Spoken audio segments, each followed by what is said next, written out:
Stefan ప్రసంగం. స్టెఫన్లో ఉన్న గొప్పతనం ఏంటో ముందు మనం నోట్ చేసాం. స్టెఫను పరిశుద్ధాత్మను కలిగినవాడు, స్టెఫను జ్ఞాన సంపన్నత కలిగినవాడు, స్టెఫను మంచి విశ్వాసం కలిగినవాడు, స్టెఫను కృప పొందినవాడు, స్టెఫను అధికారం కలిగిన వాడుగా ఉన్నట్టుగా మనకి స్టెఫన్ ఈ యొక్క జీవితంలో లక్షణాంశాలని మనం ధ్యానం చేశాం. అంతేకాకుండా స్టెఫను దేవుని యొక్క ఉన్నతమైన నియామకంలో సంఘ పెద్దలలో 7 నియమించారు. ఆ 7లో స్టెఫన్ కూడా ఒకడు. కనుక స్టెఫన్ కలిగి ఉన్న లక్షణాంశాలు కూడా మనం చూసాం. అతడు అంటే అతని యొక్క ప్రసంగం వాళ్ళని ఎందుకు బాధపెట్టిందంటే, స్టెఫన్ చెప్పేది వాళ్ళకి చాలా సూటిగా ఘాటుగా ఉంది. అందులో 4 విషయాల్ని నేను మీకు ముందు గుర్తు చేస్తాను. 1, యూదులు గర్వంగా చెప్పుకునే విషయాలలో మొట్టమొదటిది దేవాలయం. గర్వంగా చెప్పుకునే విషయాల్లో అలాంటిది మొట్టమొదటిది దేవాలయంలో జీవించడం మాత్రమే దేవుని యొక్క ప్రణాళిక కాదు అని చెప్పాడు. అక్కడ వాళ్ళు దేవాలయమే కేంద్రితం అని చెప్పుకునే వాళ్ళకి దేవాలయము మాత్రమే దేవుని యొక్క ఉద్దేశం కాదు అని చెప్పడం వాళ్ళకి వ్యతిరేకమైంది. దేవాలయంలో జీవించడం మాత్రమే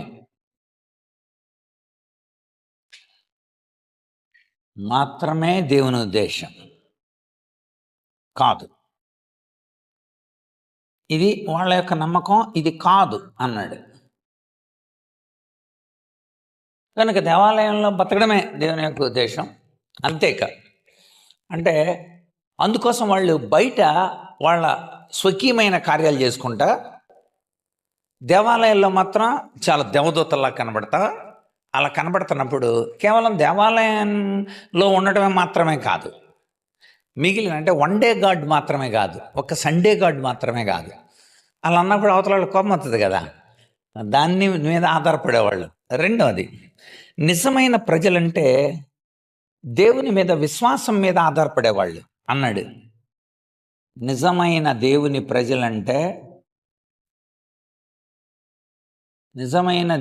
ప్రజలు విశ్వాసం మీద, అక్కడ చెప్పింది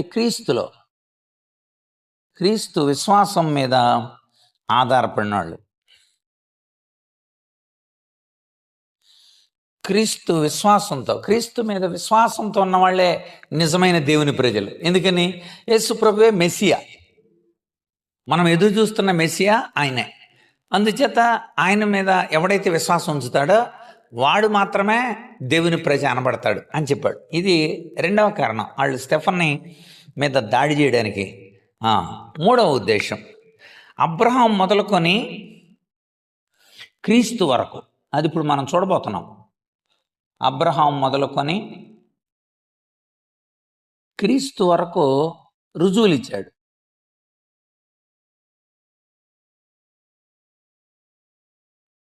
ఆ రుజువుల్లో మనము దేవుని యొక్క ప్రణాళిక ఎలా ఉంది.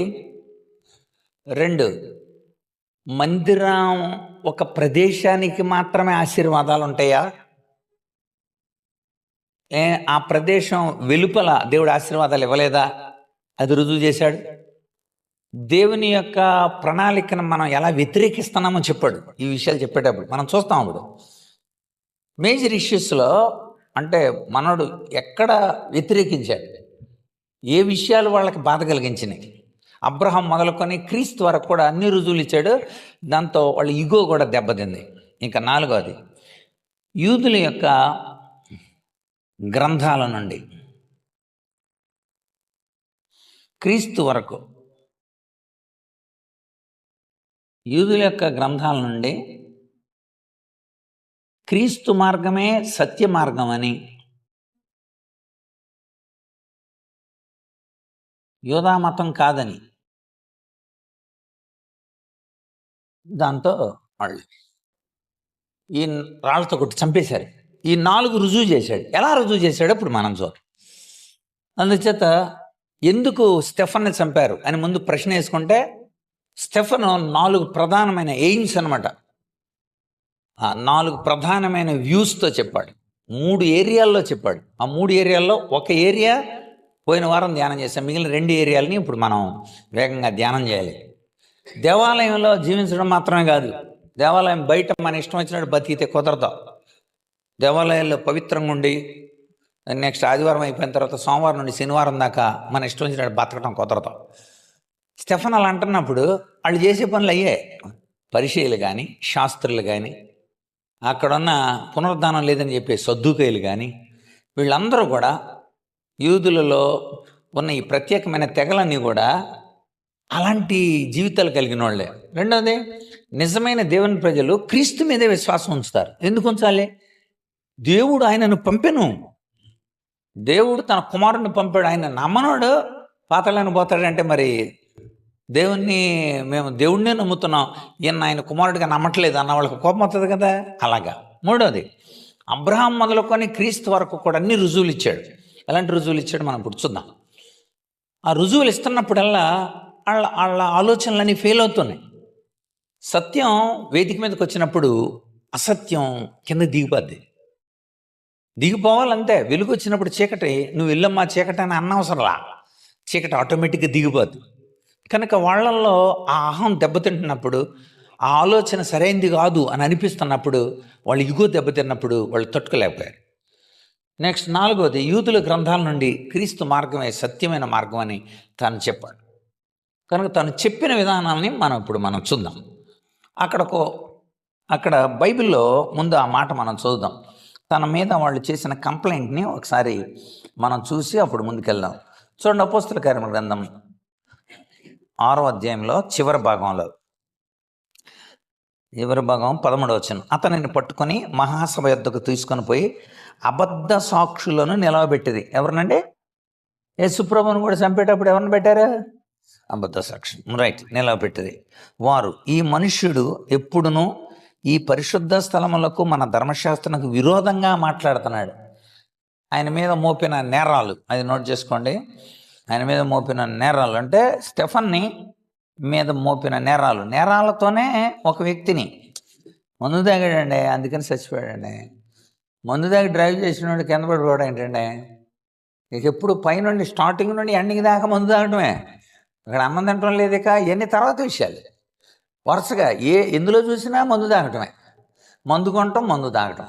కనుక అబద్ధ సాక్షుల్ని పెడతారు. సహజంగా ఎవరినైనా చంపాలని అనుకున్నప్పుడు అబద్ధ సాక్ష్యాలను చూపిస్తారు, ఎవరినైనా చంపాలని అనుకున్నప్పుడు. కనుక అపోస్తలుగా అప్పటికే 4 సార్లు దోషులుగా నిలబెట్టిన విషయాలు కూడా పోయిన వారం చూసాం మనం. పేతురు, యోహానులను దోషులుగా నిలబెట్టారు. పేతురు తక్కిన అపోస్తలులను దోషులుగా నిలబెట్టారు. 7వ అధ్యాయంలో స్టెఫను నిలబెట్టారు. 20వ అధ్యాయంలో పౌలును దోషిగా నిలబెట్టారు. సో వాళ్ళ ఉద్దేశం అది. వాళ్ళ ఉద్దేశాలు మరి వ్యతిరేకంగా ఉన్నప్పుడు వాళ్ళు చేసే ప్రయత్నాలు అది. చూడండి, అక్కడ వాళ్ళు చేసిన మొట్టమొదటిది, అతన్ని పట్టుకొని అబద్ధ సాక్షులను నిలబెట్టి, ఈ మనుషుడు పరిశుద్ధ స్థలానికి ధర్మశాస్త్రానికి విరోధంగా, పరిశుద్ధ స్థలానికి అంటే మందిరానికి వ్యతిరేకంగా మాట్లాడాడు. ఇప్పుడు మనం చూడబోతున్నాం మందిరానికి ఏం వ్యతిరేకంగా మాట్లాడాడో. ఇంత క్రితం ఏం మాట్లాడాడో ఆ విషయాలు మనం చూడాలి. మందిరానికి వ్యతిరేకంగా మాట్లాడాడు. నేను చెప్పింది ఇదే, ఇప్పుడు అదే చెబుతున్నానని స్టెఫను మళ్ళీ చెప్పాడు. ఆ మందిరానికి, రెండవది ధర్మశాస్త్రానికి వ్యతిరేకంగా పలికాడని. తర్వాత, ఈ నజరేయుడైన యేసు ఈ చోటును పాడు చేసి మోషే మనకిచ్చిన ఆచారాలను మార్చునని వీడు చెప్పగా మేము వింటిమి. కనుక నజరేయుడైన యేసు నేను పరిచయం చేస్తున్నాడు. యేసు క్రీస్తు అనలా. ఎందుకో తెలుసా? యేసుని వాళ్ళు క్రీస్తుగా అంగీకరించట్లా. అందుకని పౌలు తన ప్రసంగంలో యేసే క్రీస్తు అయ్యున్నాడు అనే మాట మనకు ఎక్కువ చూస్తాం. యోహాను రాసిన వాటి రచనలో కూడా, పౌలు రచనలో కూడా యేసే క్రీస్తు అయ్యున్నాడని వారికి బోధించిన. అంటే అర్థం ఏంటి? మరియ కడుపులో నుండి వచ్చిన ఈ యేసు మనం ఎదురు చూస్తున్న మెస్సియా. క్రీస్తు అంటే మెస్సియా. మెస్సియా అనే పదం హెబ్రీ భాష, క్రీస్తు అనే పదం గ్రీకు భాష, క్రిస్టోస్. అందుచేత మనం ఎదురు చూస్తున్న మెస్సియాయే ఈయన అంగీకరించలేదు. నాస్టిసిజం వాళ్ళు కూడా అంగీకరించాల. యేసు వేరు, క్రీస్తు వేరు అనే వేరుగా ఉన్నప్పుడు యేసే క్రీస్తు, ఆ క్రీస్తే యేసుగా వచ్చాడు. మరి ఇది అక్కడ వాళ్ళకి నజరేయుడైన యేసును మాత్రమే వాళ్ళు ప్రొజెక్ట్ చేస్తున్నారు. అలాంటి వాడు, ఈ సామాన్యుడు అలాంటి పని చేశాడని ఈ చోటును పాడు చేసి మోషే మనకిచ్చిన ఆచారాలని మార్చునని. అంటే యేసు యొక్క బోధలో మోషే ఆచారాలని మారుస్తున్నాడు కనుక ఆయన బోధల్ని మనం అంటే ఎలాంటి నూతనత్వం వచ్చిందంటే, ఉదాహరణకి మోషే వివాహ పరిహార పత్రాలు అమలు చేశారు. అంటే అర్థం ఏంటి? విడాకులు మోషే అంగీకరించాడు కదా. మీరేంటే విడాకులు ఉండవు అని చెబుతున్నారేంటి అన్నారు యేసుప్రభుని. అప్పుడు యేసుప్రభు ఏం సమాధానం చెప్పాడు? మోషే ప్రజల యొక్క పరిస్థితిని చూచి తన హృదయాన్ని కఠినపరుచుకొని అలా చేశాడు, నేను చేయను అన్నాడు. అంటే మీకు అర్థమైందా? మోషే కంటే శ్రేష్ఠుడేనా? మోషే హృదయాన్ని కఠినపరిచేసుకొని అలా చెప్పాడు తప్ప, ప్రజల యొక్క ఆ స్థితిని బట్టి అలా చెప్పాడు తప్ప, నేనైతే అలా చెప్పను అన్నాడు. అంచేత యేసుప్రభు అంగీకరించాలి. మోషే ఆవేశంలో పలకల్ని పగలగొట్టేశాడు. యేసుప్రభు అలా చేయడు. మోషే బండను మాట్లాడమంటే బండ నీళ్ళు మళ్ళీ కొట్టాడు. కనుక మోషే భావోద్వేగాలు కనబడతాయి, కానీ యేసుప్రభు సాత్వికుడు కనుక మోషే చెప్పిన వాటిని యేసుప్రభు మార్చవచ్చు. అలా మార్చడం వాళ్ళకి ఇష్టం లేదు. ఎందుకంటే మోషేని దేవుడు పంపిన ప్రవక్త, యేసుప్రభు కూడా ఒక బోధకుడుగానో లేకపోతే ఒక ప్రవక్తగానో వస్తాడు తప్ప యేసుప్రభు నిజమైన మెస్సియా కాదు అని వాళ్ళ అభిప్రాయం. యూదులు నమ్మలేదు చాలా వరకు. అసలు యేసుప్రభు సహోదరుని నమ్మలేదు.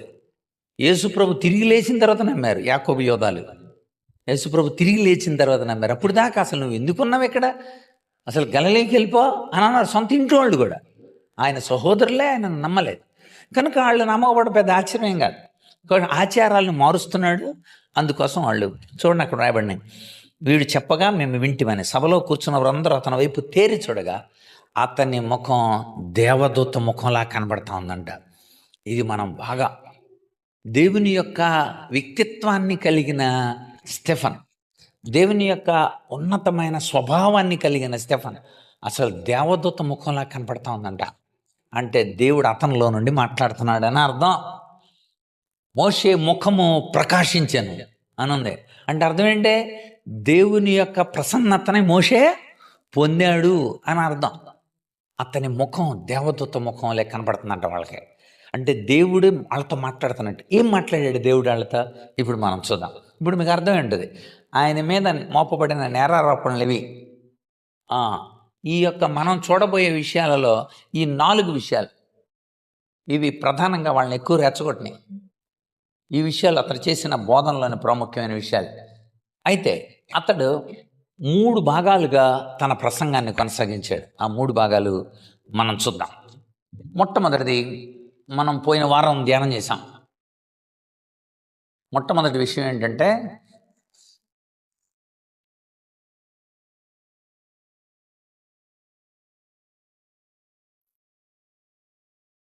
దేవుడు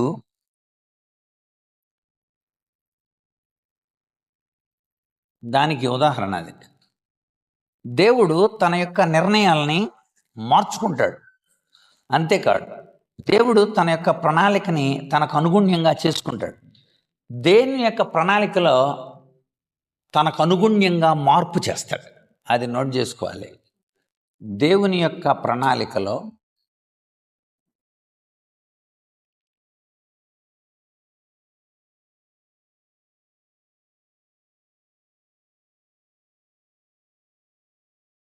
తన కార్యాలని పరిస్థితులను బట్టి మార్చుకుంటాడు.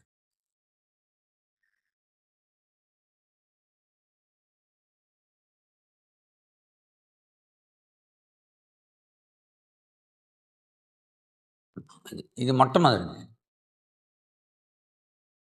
దానికి ఉదాహరణ 5 చెప్పాడు.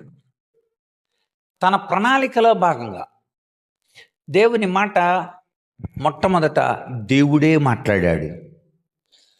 ఉదాహరణకి ఒక ఉదాహరణ చెబుతాను.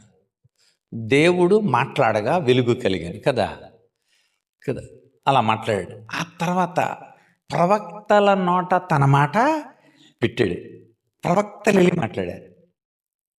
ఆ తర్వాత దేవుడు గ్రంథం ఇచ్చి రాసి, లేకపోతే ఒక పలకల మీద రాసి ఇచ్చాడు.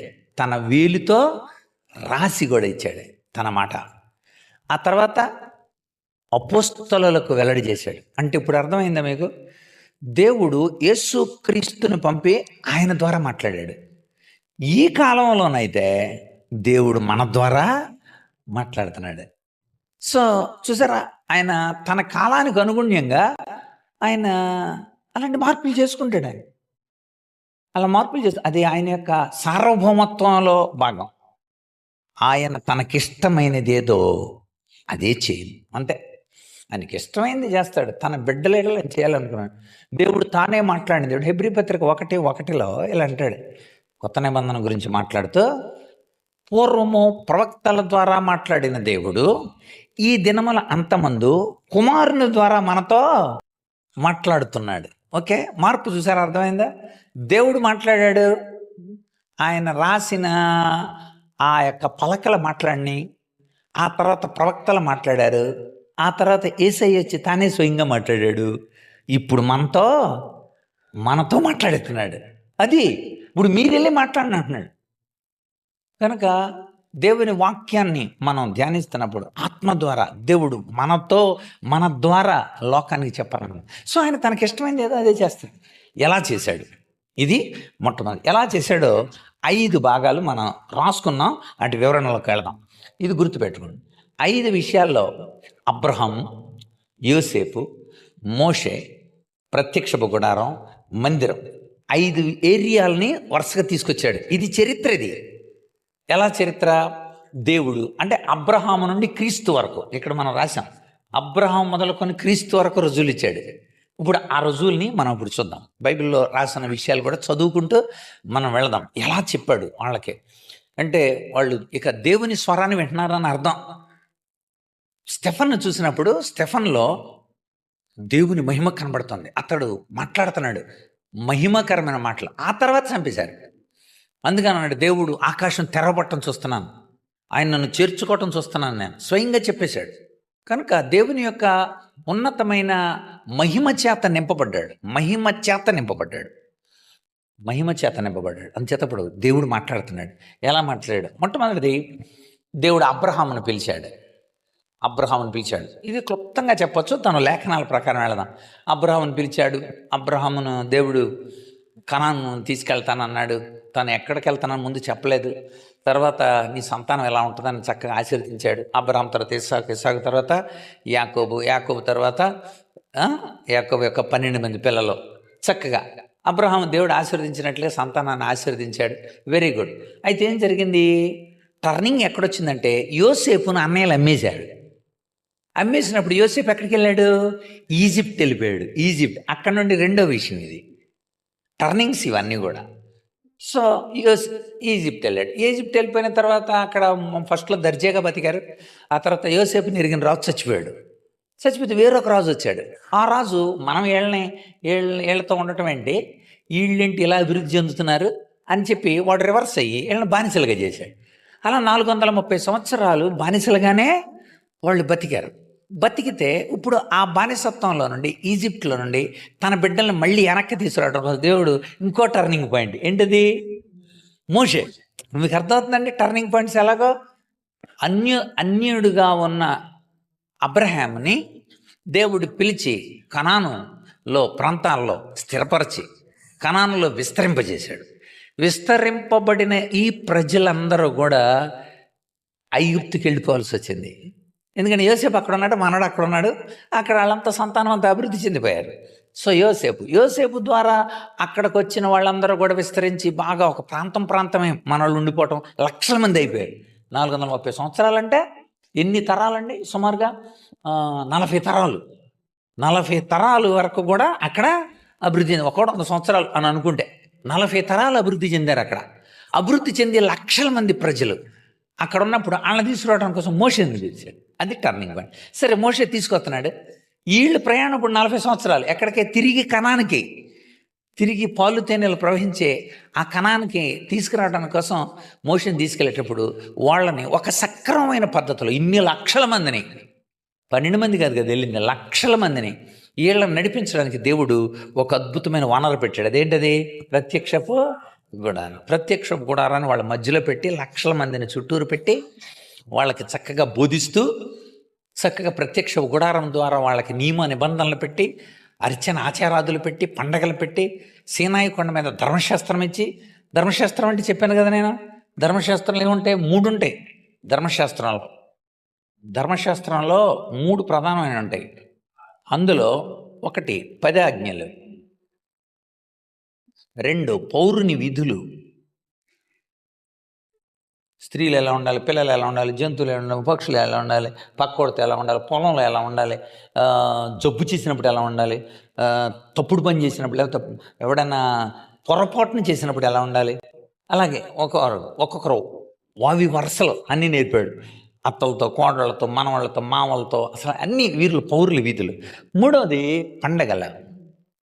పండగలు, బలులు, నియమాలు. ఆ నియమాల్లో అట్లా చేస్తారు కదా, అవి ఒకళ్ళ ప్రవక్తలు కావచ్చు, యాజకులు కావచ్చు, నియమాలు అనమాట. అది ఈ 3టిని కలిపి ధర్మశాస్త్రం అంటారు. అది తెలుసుకోవాలి మనకు. ధర్మశాస్త్రం అంటే ఎక్కువ మంది ఏమనుకుంటారు తెలుసా? 10 ఆజ్ఞలు అనుకుంటారు. కాదు, ఈ 3టిని కలిపి ధర్మశాస్త్రం అంటారు. అందుచేత దీన్ని వాళ్ళకి ఇచ్చాడు, ఈ ప్రత్యక్ష గుడారం పెట్టినప్పుడు. ఆ తర్వాత చక్కగా వాళ్ళందరిని అలా కనాన్ని చేర్పించేశాడు. కనాన్ని చేర్పించిన తర్వాత వాళ్ళు స్థిరపడ్డారు. వాళ్ళు స్థిరపడుతున్న టైంలో యెహోషువ నాయకుడిగా ఉంచాడు. అన్ని పంచేసాడు కనాన్ అంతటిని కూడా. అందరూ సెట్ అవుతున్న టైంలో యెహోషువ చచ్చిపోయాడు. నాయకత్వం లేదు, ఇక మనుషులు భ్రష్టులు అయిపోయారు. కనాన్ చేరిపోయారు కానీ భ్రష్టులుగా ఉన్నారు. అప్పుడు దేవుడు న్యాయాధిపతుల్ని పంపించాడు. న్యాయాధిపతులను చక్కగా ఒక 7 సార్లు తప్పిపోయినా కూడా 13 న్యాయాధిపతులు వచ్చి వాళ్ళని కొంచెం సెట్ చేశారు. ఒత్తినీయుల దగ్గర నుండి చివరి న్యాయాధిపతి, మొదటి ప్రవక్త అయిన సమూయేలు వరకు. ఆ తర్వాత దేవుడు చక్కగా ప్రవక్తను లేపి రాజుల కాలాన్ని మొదలుపెట్టించాడు. రాజుల ద్వారా మందిరాన్ని కట్టించాడు. లాస్ట్ టర్నింగ్ పాయింట్ ఇది. మందిరం సొలొమోను చేత అద్భుతమైన మందిర నిర్మాణం చేయించాడు. ఈ మందిరం ద్వారా వాళ్ళని సెట్ చేయాలనుకున్నారు. మందిరంతో వ్యాపారాలు మొదలెట్టారనమాట. మందిరాల్లో గొవ్వలు అమ్ముకోవటం, మందిరాల్లో వాళ్ళకి నచ్చినట్లుగా చేసుకోవటం, మందిరాలు వాళ్ళ ఇక సొంత ఇళ్ల కింద తమ చేతిలో తీసేసుకున్నారు మందిరాలని. సో ఇలాంటి పరిస్థితిలో ఉన్నప్పుడు ఇప్పుడు స్టెఫన్ చెబుతున్నాడు. అప్పుడే కాదు, ఆ దేవుడి మాటలు వెనకనందుకు, మందిరాన్ని లెక్క చేయనందుకు చెరలోకి కూడా వెళ్ళారు. మరి అంతే కదా, మందిరంలోకి వచ్చి మీరు తప్పు చేస్తున్నారా అని చెబితే ఇర్మియాని ఏం చేశారు? బయటికి ఈడ్చేశారు, గోతులో తోసేశారు. అందుకు దేవుడు ఏం చేశాడు? కోపగించుకొని 20 సంవత్సరాలు చెప్పిన వినలేదురా, మందిరాన్ని లెక్క చేయట్లేదురా, మీరు మందిరాన్ని నిర్మాణం చేస్తారని చెప్పి కొంతమందిని యోధా 2 రాజ్యం 2 అయింది కదా. యోధా రాజులు, ఇజ్రాయేలీల రాజులు. రాజులు లెక్క చేయకపోతే, ఇజ్రాయేల్ అంటే 10 గోత్రాల వాళ్ళు లెక్క చేయకపోతే అషూరీలకు అప్పచెప్పేశాడు. 2 గోత్రాల వాళ్ళు లెక్క చేయకపోతే బబులోను వాళ్ళకి అప్పచెప్పేశాడు. ఈ 10 మందిని తీసుకెళ్ళి అషూరీలుగా అప్పచెప్పేశాడు. ఈ 2 జాతుల్ని బబులోనుకి అప్పచెప్పాడు. వాళ్ళు అషూర్ ప్రాంతానికి వెళ్ళారు చెరకే, వీళ్ళే బబులోను ప్రాంతానికి వెళ్ళారు చెరకే. అందరూ చెరకెళ్ళిన వాళ్ళే. ఎందుకని? ఎన్నందుకు. ఈ విషయాలు చెప్తున్నాడు ఇప్పుడు. ఈ చరిత్ర అంతా చెబుతున్నాడు అనమాట. అంటే ఇక్కడ మీరు గమనిస్తే అబ్రహాము నుండి యేసుక్రీస్తు వరకు దేవుడు ఎంత టర్నింగ్లు చేసుకుంటూ వచ్చాడు. ప్రజల సౌకర్యార్థం తన కార్యాలని పరిస్థితులను బట్టి మార్చుకుంటూ వచ్చాడు. అది దైవ సృజనాత్మకత. దైవ సృజన అంటే అది అంత గొప్పది. ఆయన అలా చేశాడు. ఇప్పుడు మనం చూద్దాం. వాటికి ఒకసారి చూడండి. అబ్రహాము వాగ్దానం 2 నుండి 8 వచనాలు. ఒకసారి బైబిల్ తీయండి, టకటక మీకు అర్థమవుతుంది. 2 నుండి 2-3 వచనాలలో చూడండి ఒకసారి, మీకు అది అర్థం అవడానికి కోసం. 2-3 వచనాల్లో పిలిపించాడు. అంటే దీని వివరణ ఇస్తున్నాను, ఒకసారి గుర్తుపెట్టుకోవాలి మీరు. అక్కడ అంటే 2-8 వచనాలలో 2వ వచనం 3వ వచనం మనకేం కనబడుతుంది? పిలుపు. సహోదరులారా, తండ్రులారా వినండి. మన పితరుడైన అబ్రహాము హరాన్లో కాపురముండక మునుపు మెస్పతోమియాలో ఉన్నప్పుడు మహిమగల దేవుడు అతనికి ప్రత్యక్షమై, నువ్వు ఏ దేశం నుండి నీ దేశాన్ని నీ స్వజనాన్ని విడిచిపెట్టి బయలుదేరి నేను నీకు చూపించబోయే దేశానికి రమ్మని అతనితో చెప్పాను. అంటే దేవుడు ఎలాగ తన బిడ్డల ఎడల తన కార్యాలను చేస్తాడో చెప్తున్నాడు. 2-3 వచనాలు. అతడు ఏం చేశాడు? మీరు దాని వివరణ నోట్ చేసుకోవాలి. కింద అబ్రహాముతో వాగ్దానం అన్నదప్పుడు కింద 2-3 వచనాలు పిలుపు. అపోస్తుల కార్యాలు 2-8 అంతా అపోస్తుల కార్యాలే. 7వ అధ్యాయం అండి. అపోస్తుల కార్యాలు 7వ అధ్యాయం 2-8లో ఉన్న విషయాలు. అంటే ఒక్కదాన్ని వివరణ ఇస్తున్నాం మనం. 2-3 వచనాల్లో అతని యొక్క పిలుపు కనపడుతుంది. 4వ వచనం ఏంటి? అప్పుడు అతడు కల్దీయుల దేశాన్ని విడిచిపోయి హారాన్లో కాపురం ఉండాను. అతని తండ్రి చనిపోయిన తర్వాత అక్కడ నుండి మీరు ఇప్పుడు కాపురం ఉన్న ఈ దేశం ముందు నివసించడానికి దేవుడు అతనిని తీసుకొని వచ్చాను కనుక 4వ వచనం హారాన్లో కాపురం. నెక్స్ట్ మీరు గమనిస్తే తర్వాత 4వ వచనం అయిపోయిందా? తీసుకొని అందులో అతనికి పాదం పట్టినంత భూమిని స్వాస్థ్యం ఇవ్వక అతనికి కుమారుడు లేనప్పుడు అతనికి నా తర్వాత సంతానానికి దీన్ని స్వాధీనపరుతునని అతనికి వాగ్దానం చేశాను. మీరు ఇక్కడ ఒక మంచి మాట రాశాడు. అతనికి కనీసం భూమి లేదన్నాడు. నేను అంతటిని కూడా స్వాస్థ్యంగా చేస్తాను అన్నాడుగా. అన్నవాడు అప్పటికి ఇంకా కుమారుడు యొక్క వాగ్దానం ఇంకా నెరవేరలా. అది గుర్తు చేస్తున్నాడు అనమాట. తర్వాత చెబుతాడు అది వాగ్దానాలని దేవుడు ఇచ్చి ఎలా నెరవేరుస్తాడు దానికి కూడా ఇప్పుడు నమూనా చెబుతున్నాడు. అబ్రహాం భూమి కొనుక్కోవాల్సి వచ్చింది. తన భార్యను పాతిపెట్టడానికి కూడా అబ్రహాము భూమిని కొన్నాడు భూమిని కొన్నాడు అబ్రహాం. కనుక అక్కడ ఆ విషయాన్ని గుర్తు చేశాడు. అది నోట్ చేసుకోండి. హెబ్రీ పత్రిక 11వ అధ్యాయం మనకు కనబడుతూ ఉంటుంది. అక్కడ తనకి ఏది స్థలం ఇవ్వలేదు. 4వ వచనం తర్వాత ఒక 6 నుండి చూడండి. అయితే అతని సంతానం అన్ని దేశమందు పరవాసులు అగుదురని ఆ దేశస్థులు 400 సంవత్సరాలు వారికి దాస్యాలు లోపరుచుకుంటారని బాధపడతారని ముందే చెప్పాడంట. మనోళ్ళు ఎనరో ఏనప్పుడు మనల్ని వేరే రాజులు 400 సంవత్సరాలు పరిపాలన చేస్తారా అని చెప్పాడంట. ఎవరితో? అబ్రహాంతోనండి. దేవుడు అబ్రహాంతో చెప్పాడంట. ఏమని చెప్పాడు? 400 అంటే అర్థం ఏంటి? 400 అని అర్థం. అంటే 400 సంవత్సరాలు అంటే గాడ్స్ సావర్నిటీ, దేవుని యొక్క సార్వభౌమత్వ ప్రణాళికలో దేవుడు ముందుగా ఎరిగిన వాడే ఇలా చెప్పాడంట. 400 సంవత్సరాలు మన వాళ్ళు చెప్పిన మాట ఏమైపోతే అక్కడ పోతారు అని దేవుడు చెప్పాడంట. ఇప్పుడు చూడండి, అది దాని నెరవేర్పు. అంచేత మీరు అక్కడ రాసుకోవాల్సిన బానిసత్వం 6-8 వచనాల వరకు కూడా అన్ని దేశమందు ప్రవాసులు అవుతారని 400 సంవత్సరాలు మట్టుకు వారి దాస్యానికి లోపరుచుకొని బాధ పెట్టుతారని చెప్పాడు. దేవుడు ఏ జనమునకు మీరు దాసులు ఎందురో ఆ జనమును నేను విమర్శ చేయదునని వారు వచ్చి ఈ చోట నన్ను సేవింతురని చెప్పాను. మరియు ఆయన సున్నతి విషయమై నిబంధన అతనికి అనుగ్రహించాను. సున్నతి అది కూడా నోట్ చేయండి. 8వ వచనం సున్నతిని అనుగ్రహించాను. కనుక అతడు ఇస్సాకును కని ఆ నిబంధన చొప్పున 8వ దినమందు అతనికి సున్నతి చేశాను. ఇస్సాకు యాకోబు 12 గోత్రకర్తలను కని వారికి సున్నతి చేశారు. ఇది 8 వచనాలు. అబ్రహాముకి దేవుడు వాగ్దానం చేశాడు. ఇదిగో నా మాట వినకపోతే శత్రువులకు అప్పగిస్తానని మళ్ళీ గుర్తు చేశాడు. ఇర్మియాతో మళ్ళీ గుర్తు చేశాడు. యెషయా చెప్పాడు. అబ్రహాముకు దేవుడు చెప్పాడు మాట వినకపోతే శత్రువులకు అప్పగిస్తానని. అదే తర్వాత కూడా నెరవేరింది. ముందు నెరవేరింది, 12 గోత్రాల దగ్గర నెరవేరింది, ఆ తర్వాత కూడా నెరవేరింది ఆ మాట. అంటే అర్థం ఏంటి? దేవుని మాట ఎప్పుడైనా నిరర్ధక కాదు. ఖచ్చితంగా తన బిడ్డల్ని దేవుడు బుద్ధి రావటానికి కోసం చాలా ప్రయత్నాలు చేశాడు. చాలా కోణాలలో. ఇప్పుడు యెహోషువ చచ్చిపోయాడు, ఇంకా నాయకుడు లేడు. అప్పుడు దేవుడు సిస్టమ్ మార్చాడు. న్యాయాధిపతులను పెట్టాడు. న్యాయాధిపతుల్ని వాళ్ళ దగ్గరికి వెళ్ళి వాళ్ళతో మాట్లాడి వాళ్ళ విషయాలు చెప్పి వాళ్ళకి న్యాయం తీరుస్తూ, మరి ఒత్నియేలు, యెహూదు, షమ్గరు, దెబోరా, బారాకు, గిద్యోను, తోలా, యాయీరు, యెఫ్తా, ఏలోను, ఎబ్సాను, అబ్దోను, సంసోన్ 13 న్యాయాధిపతుల్లో అబీమెలెకు తప్ప. అబీమెలెకు తనకు తానే ప్రకటించుకున్నాడు. దేవుడు అలాంటి గొప్ప కార్యాలు చేస్తాడు. ఆయన్ని తనకిష్టం, తన ప్రణాళికను తనకు బిడ్డలకు అనుకూలంగా ఆయన మార్చుకున్నాడు. సో అబ్రహాం యొక్క వాగ్దానాన్ని గురించి మనకు అక్కడ తర్వాత నెక్స్ట్ ఇప్పుడు వీళ్ళందరూ చెరలోకి వెళ్తారన్నారు, అలాగే జరిగింది.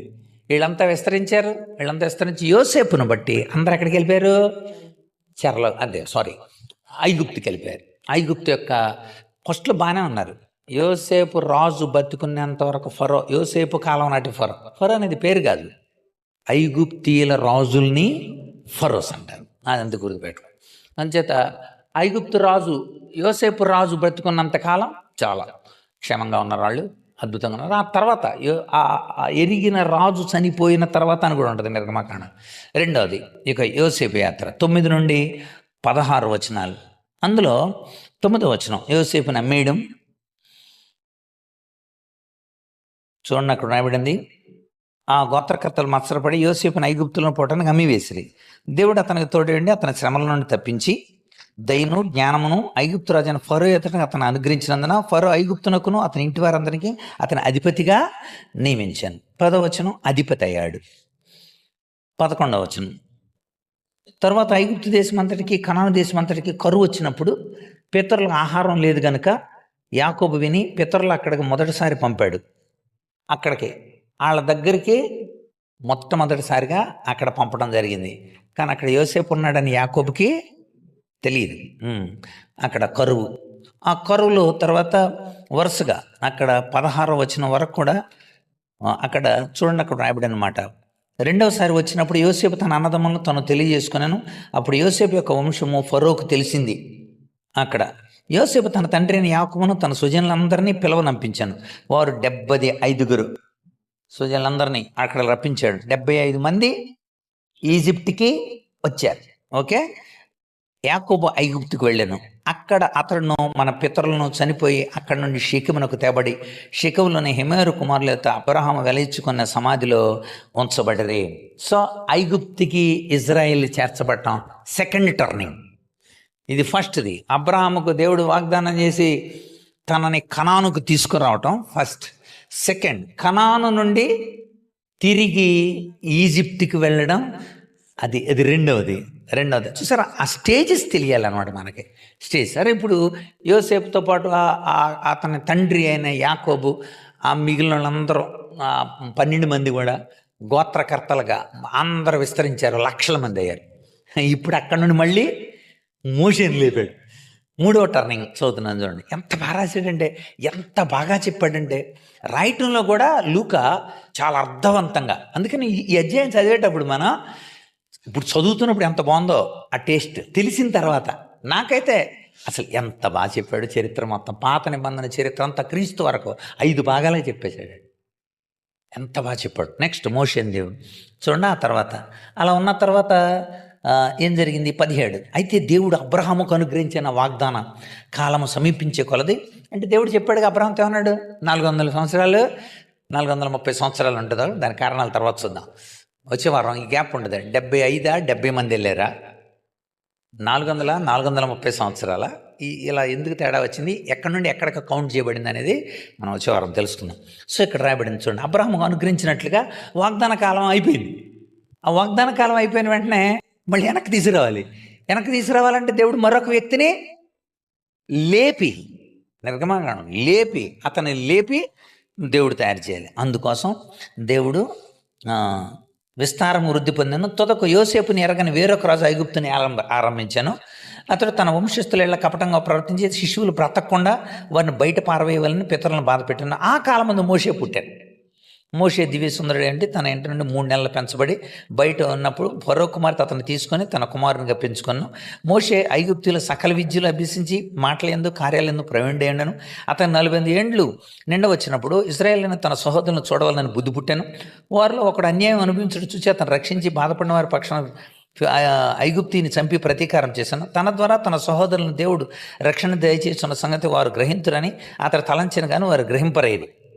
కనుక మీరు గమనిస్తే మోషేను గురించి ఎక్కువ రాయబడిందండి.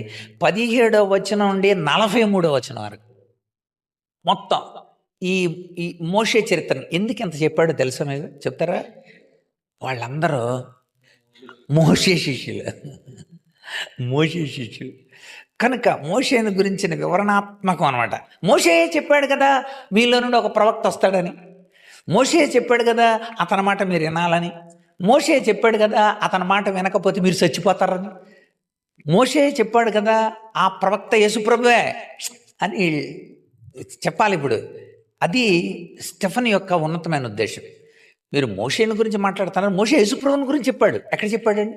ద్వితీయోపదేశకాండం 18వ అధ్యాయం 16 నుండి 18 వచనాల్లో మోషే గురించి మనకు రాయబడింది. మనం క్లుప్తంగా మనం అందులో నోట్ చేసుకోవాలంటే 20 నుండి 22 వచనాల వరకు అతని పుట్టుక, 23 నుండి 28 వచనాల వరకు కూడా అతని యొక్క తిరస్కరణ కనబడింది. 29 వచనం తాను మిద్యాన్ వెళ్ళిపోవటం. మిద్యాన్ ఎందుకు పంపాడండి చెప్పండి? దేవుడి యొక్క సార్వభౌమత్వంలో ఎందుకు చెప్పండి? చెప్పాలి ఏంటి? చక్కగా ఇక్కడ ఉన్నాడుగా నాయకుడిగా, ఇక్కడ అద్భుతమైన నాయకుడు అండి, సూపర్ లీడరు. మరి అక్కడ గొర్రెలు గాయటానికి ఎందుకు పంపాడు? ఆలోచించాలి. ఇప్పుడు ఇక్కడికి తనకు అన్నీ తెలుసు. యుద్ధం వచ్చు, గుర్రం వచ్చు, రథాలు వచ్చు, పరిపాలన వచ్చు, రాజుగారి కుటుంబం, సకల విద్యలు వచ్చు, శాస్త్రాలు వచ్చు, ఆఫ్రికాని జయించాడు, ఇవన్నీ వచ్చు ఆయనకి. మరి ఇన్నొచ్చినోడు ఇన్నొచ్చినోడిని ఇక్కడ మీకు జవాబు ఏంటంటే మోషేకి లీడర్షిప్ ఉంది కానీ డిసైబుల్షిప్ లేదు, శిష్యత్వం లేదు, నాయకత్వం ఉంది. నాయకత్వం ఉంటేనే సరిపోదు. శిష్యుడిగా ఉన్నవాడు నాయకుడు అవ్వాలి కానీ నాయకుడిగా ఉండి శిష్యత్వం లేకపోతే కుదరదు. అందుకే శిష్యత్వం నేర్పించడానికి వెళ్ళాడు. ఎందుకంటే ఇప్పుడు ఎవడన్నా తప్పు చేసాడు అనుకోండి, రేపు పొద్దున మోషేని నడిపించమన్నాడు అనుకోండి, దేవుడు నడిపించమన్నాడు, 40 సంవత్సరాలు అయిన తర్వాత నడిపించమన్నాడు. ఎవడో తప్పు చేశాడు, అక్కడ ఏం చేశాడండి? యాజ్ కొడితే దెబ్బకి చచ్చిపోయాడు. మోషే అంత బలవంతుడు, ఒక్క దెబ్బకి చచ్చిపోయాడు. చచ్చిపోయిన ఏం చేశాడు? ఇసుకలో కప్పాడు. అలా గనుక చూసుకుంటే ఇజ్రాయేలీలందరూ ఎక్కడ ఉంటారు? అందరూ ఇసుకలోనే ఉంటారు కనానికి వెళ్ళే లోపల. ఎందుకని ఎవడొకడు ఏదో తప్పు చేతన వేసి కొడతాం, ఇసుకలో కప్పెట్టేయటమే. అందుకు నువ్వు పనికి అన్నాడు. 40 సంవత్సరాలు నాయకత్వంలో ఎదిగితే 40 సంవత్సరాలు గొర్రెలు కాచాడు. సరే 40 + 40 + 40 మోషే జీవితం. 40 + 40 + 40 సంవత్సరాలు నాయకుడిగా, 40 సంవత్సరాలు దైవ శిష్యుడిగా ఎదిగి గొర్రెలు కాసి అప్పుడు 40 సంవత్సరాలు ప్రజలు నడిపించాడు. అందుకనే మోషే వెళ్తున్నప్పుడు రాజులు వచ్చినా జవాబు చెప్పాడు, ఎందుకంటే రాజు కుటుంబంలో ఉన్నాడు. పరుషులతో ప్రజల దగ్గరికి వెళ్ళి మాట్లాడాడు, ఎందుకో తెలుసు? గొర్రెలు కాచాడు. గొర్రెలు కాసినటువంటి మాటలేండి, సహనం, ఓర్పు, మొయ్యటం, భారం, ఇవన్నీ కూడా. సో అది అంచేత మోషే ఆధ్వర్యంలో విడుదల ఎలా జరిగింది? అక్కడ 30 నుండి 35 వరకు దైవ ప్రత్యక్షత, 30 నుండి 35 వరకు దైవ ప్రత్యక్షత కలిగింది. 36వ వచనం చూడండి, అక్కడ రాయబడి అనమాట. ఇజ్రాయేలీయులారా చదవండి ఒకసారి, అపోస్తలుల కార్యాలు.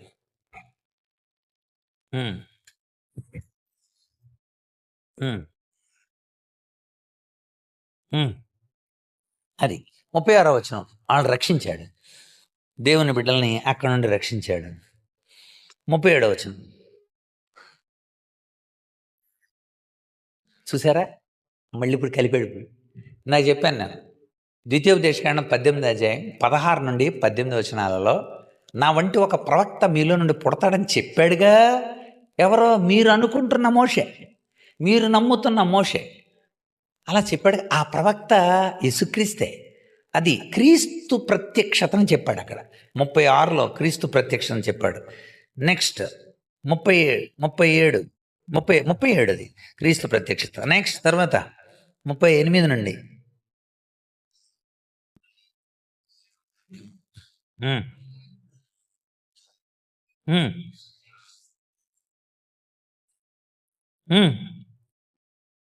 అక్కడ నుండి 38 నుండి కింద వరకు ధర్మశాస్త్రాన్ని గురించి చెప్పాడు. 38 నుండి ధర్మశాస్త్రం 48 వరకు ధర్మశాస్త్రాన్ని దేవుడిచ్చాడు. ప్రజలు ఎలా నడవాలనేది ఆయన చెప్పాడు, ఎలా ఉండాలనేది చెప్పాడు. సో ఎంత బాగా చెప్పాడండి మోషే ఆధ్వర్యంలో. కనుక 43 వరకు నోట్ చేసుకోండి. ఇక 44 నుండి ప్రత్యక్షపు గుడారం వివరాలు చెప్పాడు. కనుక సాక్ష్యపు గుడారంలో అరణ్యములో మన పితరుల యొద్ద ఉండెను, సాక్ష్యపు గుడారం. సాక్ష్యపు గుడారము, సన్నిధి, దాని యొక్క విధానం. కనుక దేవుడు తన ఎదుటి నుండి వెళ్ళగొట్టిన జనాలను స్వాధీనపరుచుకున్నప్పుడు యెహోషువ కూడా ఆ సాక్ష్యపు గుడారం మరి దావీదు కాలం వరకు ఉంది అని గుర్తు చేశాడు. ఎప్పటి వరకు ఉంది? ఆ తర్వాత దావీదు కట్టాలని అనుకుంటే దేవుడు, దావీదు నీ చేత కాదు, అన్ని సమకూర్చింది ఎవరు?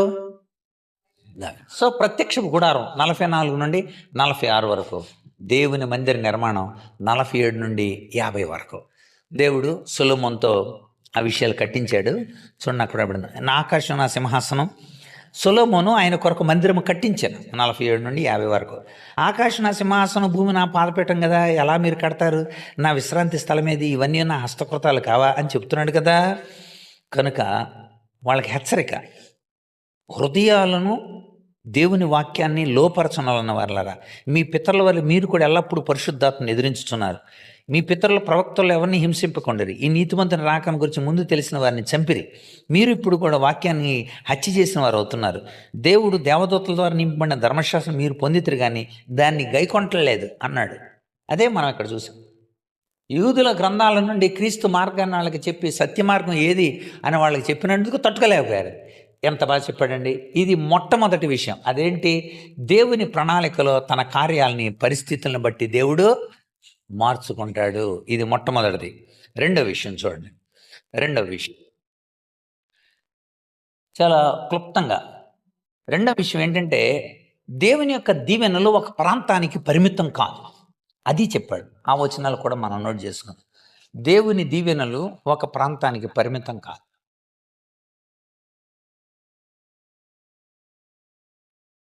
స్టెఫన్ యొక్క ఆలోచనలండి ఎంత ఉన్నతంగా ఉన్నాయో మనం తెలుసుకోవాలి. అందుకని మనం స్టెఫన్ ప్రసంగం అంటే 3 విషయాలు గుర్తుపెట్టుకోవాలి. దేవుడు తన బిడ్డల్ని తనకి ఇష్టానుసారంగా నడిపించుకుంటాడు. ఆయన ఇష్టం, ఆయనకి ఏది ఇష్టమో అలా చేసుకుంటాడు. వాళ్ళ సౌకర్యార్థం దేవుడు తన కార్యాలని జరిగిస్తాడు. అది మొట్టమొదటి విషయం. రెండవది ఏంటంటే, దేవుడు తన బిడ్డల్ని నడిపించేటప్పుడు ఒక స్థలాన్ని బట్టి ఆశీర్వదించలేదు. మీరు కనాను వెళ్తేనే ఆశీర్వాదం అని అనలేదు. కనానుకు ముందే వాళ్ళు ఆశీర్వదింపబడ్డారు. మీరు దేవుని మందిరం కడితేనే, ప్రత్యక్ష గుడారం ఉంటేనే అనలేదు. ప్రత్యక్ష గుడారానికంటే ముందు కూడా వాళ్ళు ఆశీర్వదింపబడ్డారు. అబ్రహాము దేవుడు చెప్పిన మెసొపొటేమియా నుండి దేవుడు చెప్పిన కనానుకి చేరక ముందే ఆశీర్వాదాలు పొందాడు. మోషే కూడా తన ప్రజల్ని నడిపించక ముందే మిద్యానులోనే ఆశీర్వదింపబడ్డాడు. కనాను చేరకముందే దేవుడు ధర్మశాస్త్రాన్ని అరణ్యంలోనే వాళ్ళకి ఇచ్చేశాడు. అంచేత ఒక ప్రదేశానికి ఆయన ఆశీర్వాదాలు మూలం కాదు. అది నోట్ చేసుకోండి. రెండవ విషయం అది, దేవుడు ప్రదేశాన్ని బట్టి లేక దేవుని దీవెనలు ప్రాంతానికి, దేవాలయానికి పరిమితం చేయలేదు. దేవుడు దీవెనలను ప్రాంతానికి, మందిరానికి ఇప్పుడు పరిమితం చేయలేదు.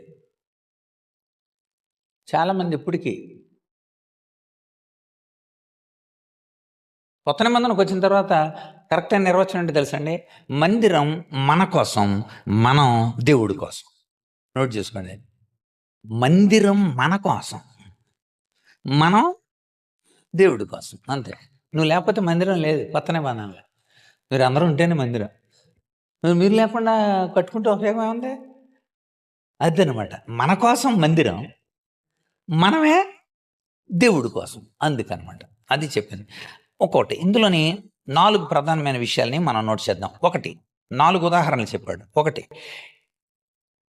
ఇశ్రాయేలీలను దేశానికి బయటే వాళ్ళు దీవింపబడ్డారు. ఇజ్రాయేల్ వారందరూ కూడా దేశానికి బయటే దీవింపబడ్డారు.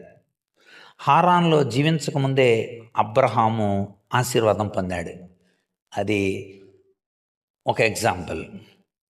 బయటే దీవింపబడ్డాడు. మోషే మిద్యానులో ఉన్నప్పుడే దీవింపబడ్డాడు. మనకి 2 నుండి 5 వచనాలు మనకి అందులో ఉదాహరణ కనపడుతుంది. 2 నుండి 5 వచనాలు. వాళ్ళు చేరక ముందే దేశానికి బయటే దీవింపబడ్డారు.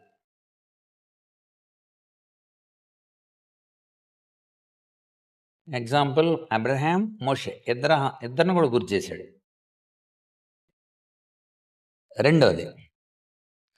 రెండవది దేశానికి బయటే ధర్మశాస్త్రం ఇచ్చాడు. దేశానికి బయటే ధర్మశాస్త్రం ఇచ్చాడు. ఆ దేశం చేరకముందే ధర్మశాస్త్రం ఎక్కడిచ్చాడు? అరణ్యంలో ఇచ్చాడు కదా. మీరు కనాను చేరితేనే నేను ధర్మశాస్త్రం ఇస్తానని అనలేదు. కనుక దేశానికి బయటే ధర్మశాస్త్రం ఇచ్చాడు.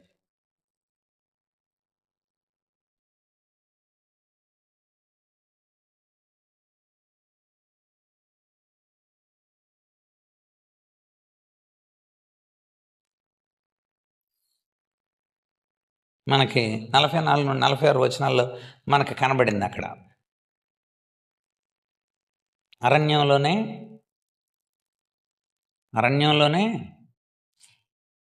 ఎగ్జాంపుల్ ప్రత్యక్షపు గుడారం,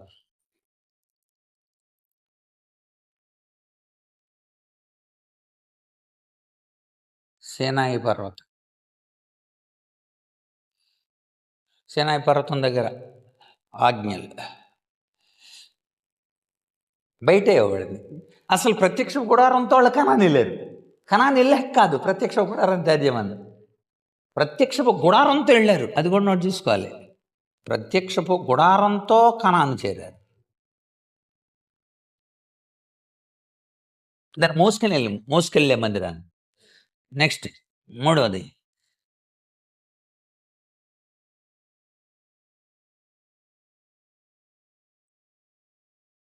మూడవది అరణ్యంలో తన ప్రత్యక్షతని ఇచ్చాడు. బ్రాకెట్లో ప్రత్యక్ష గుడారం.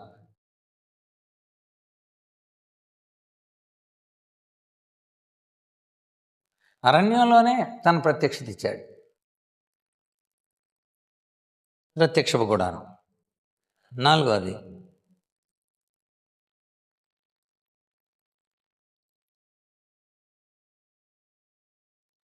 ఇది 46వ వచనం నుండి 48 వరకు కనబడుతుంది మనకి.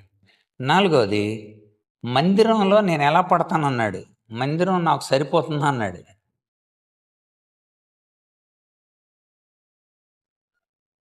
అంటే మహాకాశాలు పట్టినాడు. ఆకాశం నా సింహాసనం, భూమి నా పాదపీఠం అన్నప్పుడు ఎలా సరిపోద్దని అడిగాడు ఆయన 49వ వచనంలో. సో కనుక దేశానికి బయట దీవింపబడ్డారు. దీవెనలు అనేది ప్రాంతానికి పరిమితం కాదు. మీరు ఎలా చెబుతున్నారు? ఎక్కువ మంది కూడా ఏం చెప్తారు తెలుసా? మీరు మందిరం వస్తేనే దీవింపబడతారు అన్నారు. వస్తేనే. ఇప్పుడు ఎవడో పక్షవాతరోగి ఉంటాడు, ఆడ రాడనుకోండి, కానీ ప్రార్థనతో భక్తితో విశ్వాసంతో అన్నాడు, ఆడ ఆశీర్వదింపడ్డా. మందిరాన్ని పరిమితం చేసి మందిరాన్ని పూజా వస్తువుగా చేశారు. మందిరాన్ని ఒక వస్తువుగా, మనుషుల్ని పూజా వస్తువులుగా చేశారు. వాళ్ళని ముట్టుకుంటే, వాళ్ళ ఉంగరాలు తాకితే, వాళ్ళ చెయ్యేస్తే. అందుకని మనిషి వ్యక్తిత్వ పూజని దేవుడు రద్దు చేశాడు. వ్యక్తిని పూజ చేయటం కాదు, ఏసైని పూజ చేయాలంటే. మందిరాలను పూజ చేయటం కాదు. ఈ 4 విషయాలు. రెండవది. మూడోది కూడా నోట్ చేసేసుకోండి. మనం మూడోది కూడా మనం చూసుకొని ఈరోజు మన కార్యక్రమాన్ని మనం ముగించుకుందాం. మూడోది ఏంటంటే, మీరు ప్రతిసారి వ్యతిరేకంగానే నడిచారు. అది తను చెప్పిన విషయాలు. ప్రతిసారి మన పితరుల దగ్గర నుండి, మరి అది ఇప్పుడు కూడా మీరు అలాగే నడుస్తున్నారని చెప్పాడు. మూడోది, ప్రతిసారి వ్యతిరేకంగా.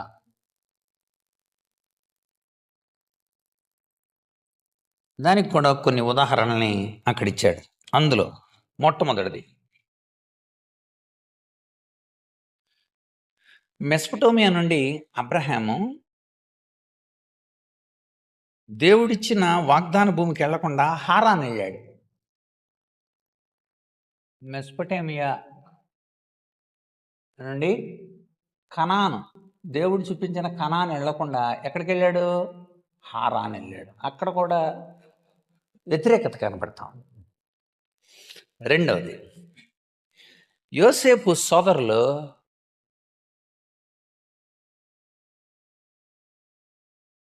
సోదరులు వైఖరి ఏంటి చెప్తారా?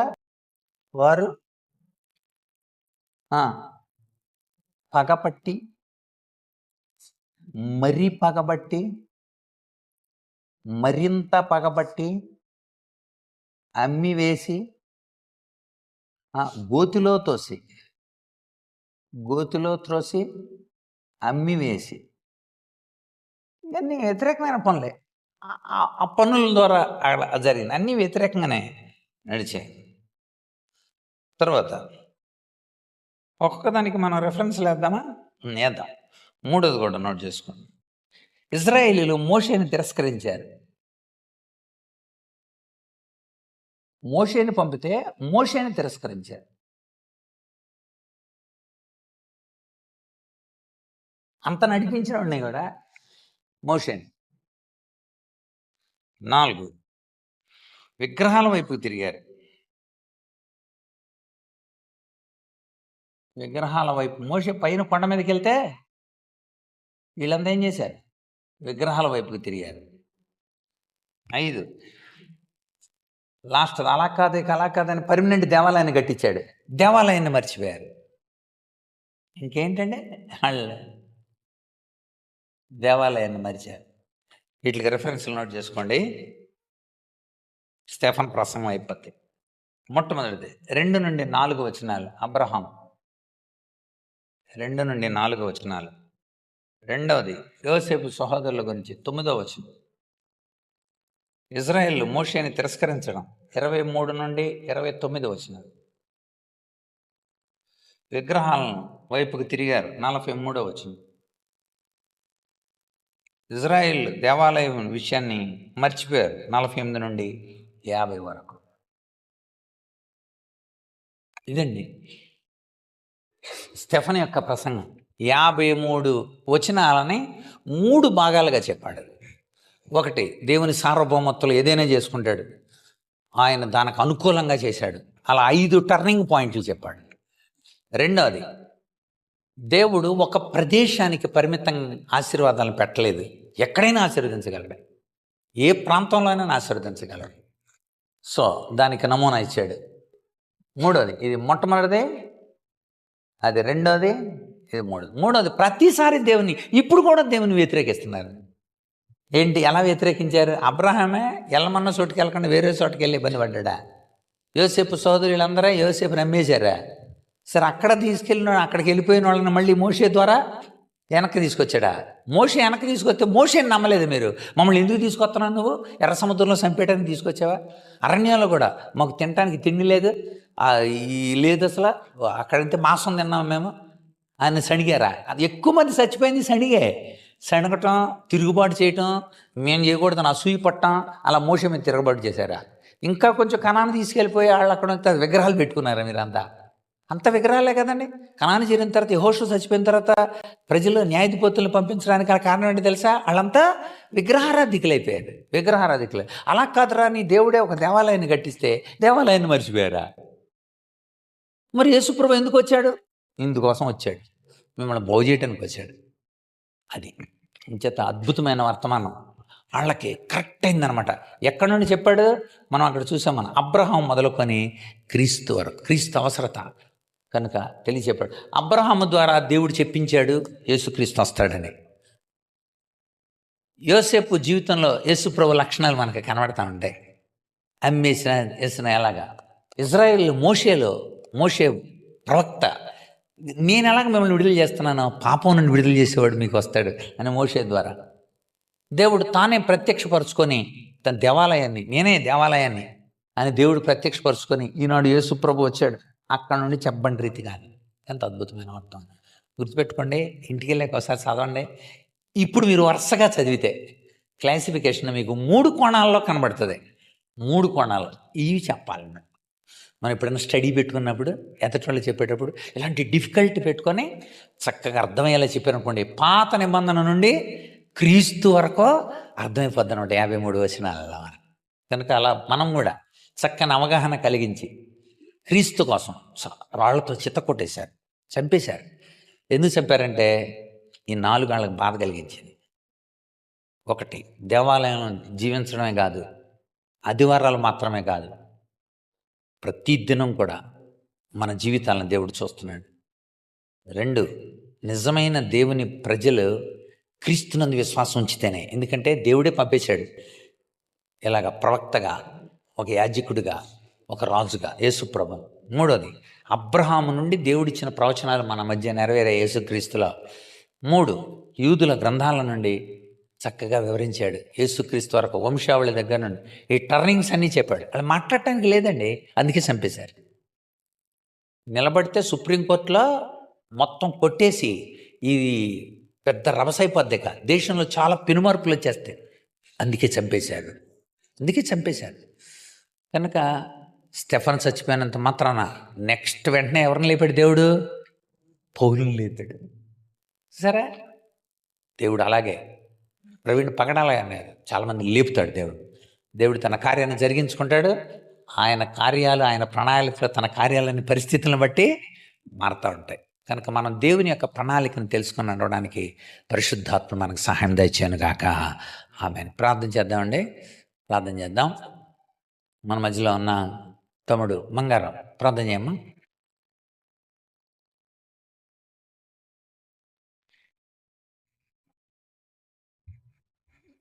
ప్రార్థన చేద్దాం. తండ్రి, మీకు వందనాలు నాయనా, మీకు స్తోత్రాలు. ఈరోజు జరిగిన క్లాస్ని బట్టి మీకు వందనాలు నాయనా. దేవా, స్టెఫెన్ యొక్క ప్రసంగం దేవా అన్ని కోణాల్లోంచి ప్రభా మరి మేము నేర్చుకోవడానికి, అర్థం చేసుకోవడానికి దేవా మరి మీరు కృప చూపించారు. మీకు వందనాలు నాయనా. ఎంత అద్భుతంగా, ఎంత నైనా రుచికరంగా నైనా మరి నీ వాక్యం ఉంటుంది నేను మాకు అర్థమవుతూ ఉంది నాయన. మీకు వందనాలు. ఎంత గొప్ప సత్యాలు, ఎంత లోతైన సత్యాలు దేవా మీరు మాకు ఈ రోజుల్లో మాకు తెలియజేస్తుంది. దాన్ని బట్టి మీకు వందనాలు, మీకు స్తోత్రాలు నాయన. మేమైనా మరలా మరొకసారి మేము ధ్యానించి ప్రభా మరి మేము ప్రభా ఇతరులకి బోధించే కృప మాకు అనుగ్రహించమని వేడుకుంటున్నాం. తండ్రి, మీ దాసుని బట్టి మీకు వందనాలు. దేవ, మీ దాసుని మీరు వాడుకుని ప్రభా మాకు వివరించిన సంగతులు బట్టి మీకు వందనాలు నాయన. మీ దాసుని కుటుంబాన్ని దీవించండి, ఆశీర్వదించండి. తండ్రి, ఈ యొక్క ఆత్మీయ సమ్మేళనాన్ని మీరు నేను అద్భుతంగా నడిపిస్తున్న దాన్ని బట్టి మీకు వందనాలు తెలియజేసుకుంటా ఉన్నాం. ప్రభా, ఎంతో మేలు పొందుతున్న దాన్ని బట్టి మీకు వందనాలు, మీకు స్తోత్రాలు. తండ్రి, మరి తదుపరి నేను భవిష్యత్తులో దేవ మరి కార్యక్రమాలని మరింతగా ప్రభా మరి జరిగించమని వేడుకుంటా ఉన్నాం. మరి ముఖ్యంగా ప్రభా మా ఈ యొక్క కాన్ఫరెన్స్ హాల్ ప్రభా మరి త్వరగా నేను మరి కంప్లీట్ అయ్యి ప్రభా మరి మేము ఈ హాల్లో ప్రభా నేను ఈ క్లాసులు వినడానికి కృప చూపించమని వేడుకుంటా ఉన్నా. కావాల్సిన ఆర్థిక అవసరతని తండ్రి మీరే అనుగ్రహించండి. దేవా, మరి మీ వైపు చూస్తూ ఉన్నాం, నిరీక్షిస్తూ ఉన్నాం ప్రభా. దేవా, త్వరలోనే ప్రభా మరి కంప్లీట్ అయిన కాన్ఫరెన్స్ హాల్లో ఈ యొక్క సమ్మేళనం కలిగి ఉంటామని విశ్వసిస్తూ దేవా ఈ యొక్క ఈరోజు జరిగిన క్లాసుని బట్టి మీకు వందనాలు చెల్లించుకుంటూ వచ్చిన ప్రతి ఒక్కరిని దీవించి ఆశీర్వదించమని మా ప్రభు, మా రక్షకుడైన యేసే నామములో ప్రార్థిస్తున్నాం తండ్రి. ఆమేన్. మన తండ్రి అయిన దేవుని ప్రేమ, కుమారుడైన యేసుక్రీస్తు కృప, పరిశుద్ధాత్మేందుల అన్యోన్య సహవాసము, ఆదరణ, భద్రత చేరిన మనకు, లోకంలో ఆయన కోసం ఎదురు చూస్తున్న జనాంగానికి, ఇదేనో రాలేకపోయిన బిడ్డలకును మరొకసారి మనకందరికీ సదాకాలము తోడేండి నడిపించునుగాక. ఆమేన్. అందరికి వందనాలు.